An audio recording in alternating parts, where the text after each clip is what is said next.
guys, this is Tarot with Kittens, Weights, and Tarot, and today is episode 11, oh my gosh, of my Improve Your Psychic Ability series. I haven't done another video in this series in a little while, and quite a few people were asking me, like, when are you going to do another video? We like, doing these exercises and things like that. So I was like, like, I haven't done a video in a while. I would love to do another video. So with a lot of these videos, I think with the exception of two of them, I've always done a follow-up video. So the only reason I didn't do a follow-up video for, I think it was like episode 10, and it was episode 4, I think. Yeah. And that was because it was like an activity for you to do, but like I couldn't really follow up because it was like something that you were doing at your house, because otherwise with my other videos that I make in the series, and there's a playlist, it says Improve Your Psychic Ability series, so check out the playlist, and maybe see part 1 of the videos, perform the exercise, and then watch part 2 and see how close you came to not really getting it right, because there's like no getting it right, but just how your intuition translated into like what the answer was. And everybody sees everything differently, and sometimes people hear things, they feel things, they see things in colors, and it's totally different for a lot of different people. Somebody could be thinking of let's say somebody who's crossed over, and let's say it's my grandfather, and some people get a feeling of like some like ocean or water, and there's hammers and nails, and another person says I get a feeling of like an older male, and somebody else says I have this feeling of like cigarettes and old cars, and all of those people would be spot on in describing like my grandfather. He was in the Navy, for a long time. He was a naval officer, and so that the ocean and all of that and the cigarettes would actually be the smell of his wife. My grandmother, constantly smoking around him, and always working with his hands, so the hammer and nails. So I like people to try out these exercises in this series. And I'm not the only one like making videos like this, but it just seems like when I was kind of like first starting off as like a teenager, I used to get a lot of stuff when I was a kid, but really when I was a teenager, that's kind of like when you're kind of forming your identity and stuff like that.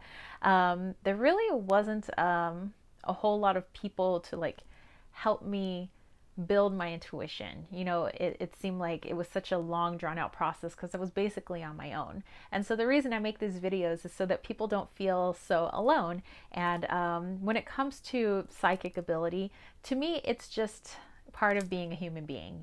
We have these like energetic fields, we get feelings about stuff, we might see something before it happens, and it's something that comes very naturally to animals, plants. They all have to rely on their senses and extra senses, that maybe we can't see. Like I look at Loki, who's sitting off camera.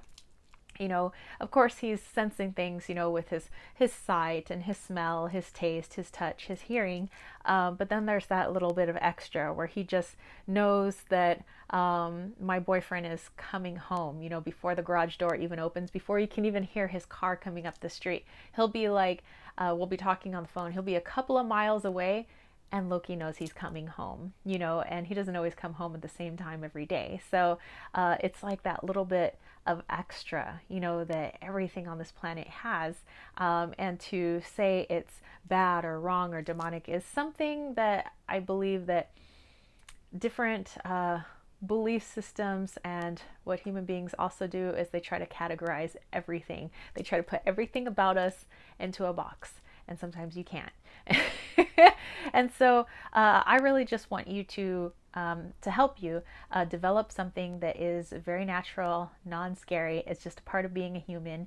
Some people have a little bit stronger sense, some people not so much. And it's not that I think some people have the gift and some people don't. I think that some people have just learned to develop it more and be more conscious of it or aware of it for a longer period of time, and some people maybe not so much. And so we're all like different parts of the journey. I am by no means like a guru or anything. You know, I'm still like working and I'm still learning ways that like my intuition works. So anyway, for today's exercise, there will be a part 2 video with this, and I think that you guys will have a lot of fun with it. It's with a pendulum. So if you have a pendulum, then for this exercise, then go ahead and bust out a pendulum. If you don't have one, it's easy to make one. You can take a necklace that has something hanging off of it, preferably something heavy, like a heavy sort of pendant, and you can use this as your pendulum. You can take a ring and put a piece of thread through it, you know, not the thread, so that it creates a nice loop. Put the loop around your middle finger and have your ring hanging down at the bottom, and you can use that as a pendulum. So don't feel like you need to go out and go buy all the fancy gear, because you know what? Back in the Stone Age, we didn't have fancy gear.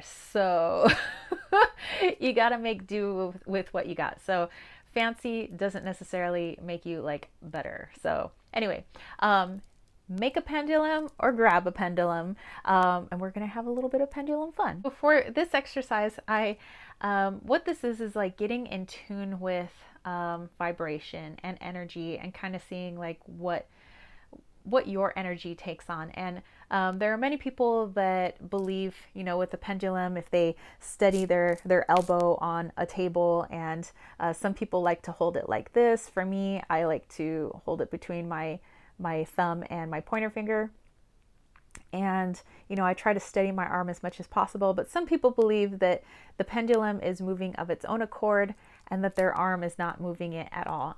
Maybe that's true, but for me, I know that my hand can't be, I don't think it's absolutely perfectly still. I do think that there's micro movements going on within my forearm and everything that's causing the pendulum to move left or right or this and that. However, because I'm working with my subconscious mind and not my conscious mind, I do believe that whatever information is coming into my subconscious, or working with my auric field, or if it's a spirit that's kind of working with my energy, it's manipulating my energy so that I manipulate the pendulum, if that makes any sense. So, so yes, I'm moving it, but I'm not consciously moving it, because I am, you know, trying to work with this or that, you know. So and one way to get more confident, you know, these videos are about building confidence, to get more confident in the answers of your pendulum, is to really start simple. So maybe don't start off right away with, I'm going to contact my grandmother. Okay, let's start a little bit more simple. I lost my car keys. Can you help me find them? You know, that kind of thing. So that's actually what we're going to do in today's exercise. And then after that, if you guys want to get more intricate and elaborate, you know, with your pendulums, but it's really just about building trust in the information that's coming through, and not trying to make a particular outcome come through. I would do the caveat of maybe don't use a pendulum when you have a lot of emotions behind something. So let's say I am super angry about something, and I want to know about the situation, and I want to know about the person that this is involved in, and I might say, well, is he or she telling the truth? You know, I have so much blocking my intuition with this strong emotion. And it doesn't necessarily have to be like a good or bad emotion. It's just when you have a lot of emotions going on, I think that also influences the pendulum, and you may not get an answer that is as accurate. So in that case, I would probably have somebody who is an outsider, maybe, you know, use a pendulum or do a reading, or, you know, anything when it comes to that. You know, when I'm a little too close to what's going on and I have too much emotion behind it, I feel like it's best to have a third party. Somebody else who, you know, is like exempt from the situation, that could be a little bit more clear on what the answer could be. So with that in mind, I want you to first attune to your pendulum. So what that is again, you know, placing your, I'm going to have my arm kind of just in the air, but place your elbow on a flat surface. You know, you can have your, you know, wrist crook like that. I like to hold my pendulum with my pointer finger and my thumb, and I just ask the pendulum, please show me yes. Okay, and you see that it is swinging to the left. So, okay, thank you. Please show me no. And now you can see it swinging to the right. I say, okay, thank you. Please show me I don't know. And now you can see it just swinging back and forth. Okay, so now I've established yes, no, or positive, negative, I don't know, or, who knows at this time. um, and now I could start small with answers that I already know the answer to. Like, where is Loki? Well, he's actually on the other side of this camera. So I could ask, is Loki in this room? And of course, you see it swinging yes, because I already know that answer. Okay. Is Wally, because actually I don't know where Wally's sleeping right now. Is Wally in our bedroom? No. Is Wally downstairs? Yes. And actually, I could probably go check. And I'm pretty sure, actually, he's probably downstairs in front of the fireplace now that I think about it. So yeah, he is downstairs. But I want you guys to do little exercises like that. So try asking questions to answers you already know, like where is such and such, or where is so and so. And then answers to questions that maybe you don't know so much, like where are my car keys? Where are my sunglasses? Where did I last leave my messenger bag? Whatever the question may be.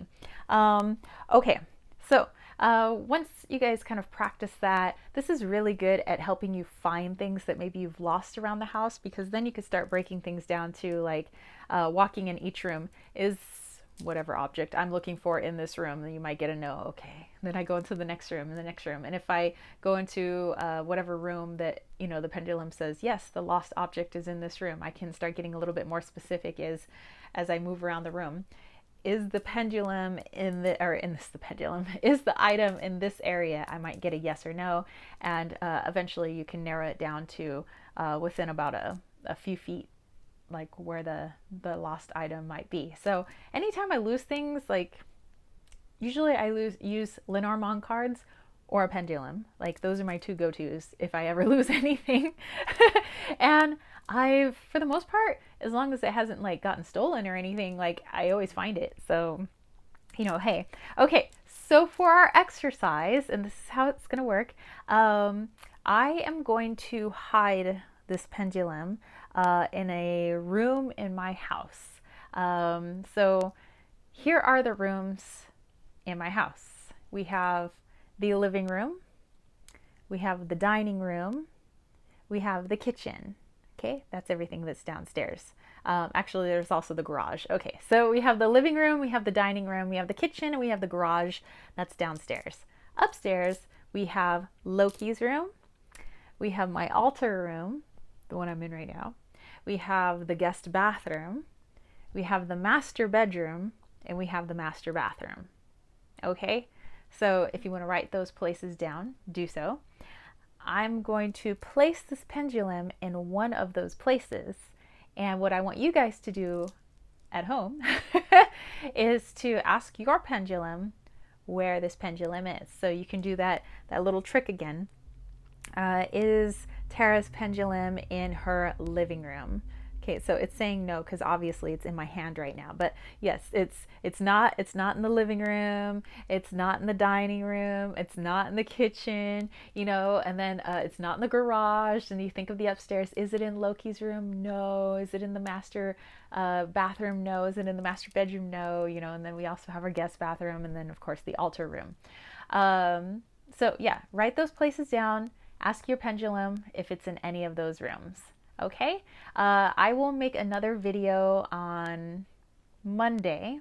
Yeah, so Monday, so that you get the follow-up. So I want you to place your comments down below on what room you think I have placed this pendulum. And by using your pendulum, I want you to tell me where this is.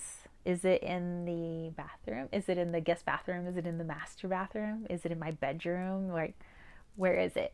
Okay, don't feel bad if, at your first crack at this, let's say I put it in the dining room and your pendulum said it was in the garage. this is just practice. It's all practice. You know, nobody's getting hurt with this. It's me placing a pendulum somewhere, so it's not like a life or death situation. It's just practice. So please do not feel discouraged at all. Just keep practicing. It took me a few years to get, like a few years, seriously, to get answers that I was comfortable in like believing. Because every time I tried, I was like always freaking wrong. And I was like, oh, why? And it's because I think my mind was like influencing. Like I kept thinking, no, that's not the right answer. This is the right answer. And I would like make the pendulum spin the way that I wanted it to because that's what I thought the answer was. So it took me a long time to figure out how to shut off that conscious part of my brain and just tap into energy and the subconscious. So this is all practice. Like I said, please don't get discouraged. You know, if you know you're not like super ultra pendulum person, you know, right out the gate. And hey, maybe you are, and you know, more love to you. But you know, for most of us, we just need practice, and that's what these videos are for. So I will see you guys on Monday with a follow-up video responding to your answers that you placed down below in this video. So tell me, where do you think I have hid this pendulum, which I will hide right after this video is done? What room is this pendulum residing in? Tell me in the comments down below. I will read those comments in Monday's video. And yeah, let's have fun with this, okay? So bust out those pendulums or make those pendulums, and I will see you guys on Monday. Peace, love, and chicken grease, guys. Peace out.